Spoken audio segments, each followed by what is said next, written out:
ঝিনাইদহ ও দিনাজপুরে ১৫ জনকে ঠেলে পাঠানোর চেষ্টা করে বিএসএফ। পরে স্থানীয় বাসিন্দা ও বিজিবি তাদের প্রতিহত করে। এ সময় সীমান্তে উত্তেজনা দেখা দেয়। এই মুহূর্তে দিনাজপুরে বিরামপুরে আছেন সহকর্মী শফিকুল ইসলাম শফিক। বিস্তারিত জানতে সরাসরি আছে তার কাছে। চেষ্টা করে তারা পুষিয়ে দেওয়ার চেষ্টা করে। স্থানীয়রা যখন প্রায় ভোরবেলা যখন অন্ধকারের মধ্যে তাদেরকে পুষিয়ে করার চেষ্টা করে, ওই সময় স্থানীয়রা কয়েকজন দেখতে পারে। দেখার পরে তারা বিজিবিকে সংবাদ দেয়। বিজেপি এবং স্থানীয়রা তাদেরকে প্রতিহত করে। ওই ৯ জনকে তারা ফেরত নিতে তারা বাধ্য হয়।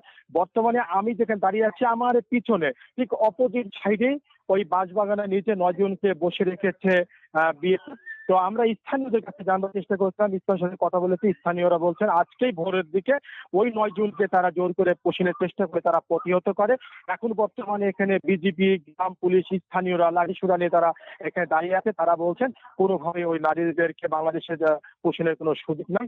তবে ওখান থেকে তারা বারবার কিন্তু ওই ৯ জন চিৎকার দিয়ে বলছে তারা বাংলাদেশি নাগরিক। তারা এটাও বলছেন তাদের কাছে আধার কার্ড আছে, প্রমাণ আছে। তখন স্থানীয়রা বলছেন যে আধার কার্ড তো থাকার কথা শুধু ভারতীয় নাগরিকদের, তাহলে বাংলাদেশের কাছে কেন আধার কার্ড থাকবে?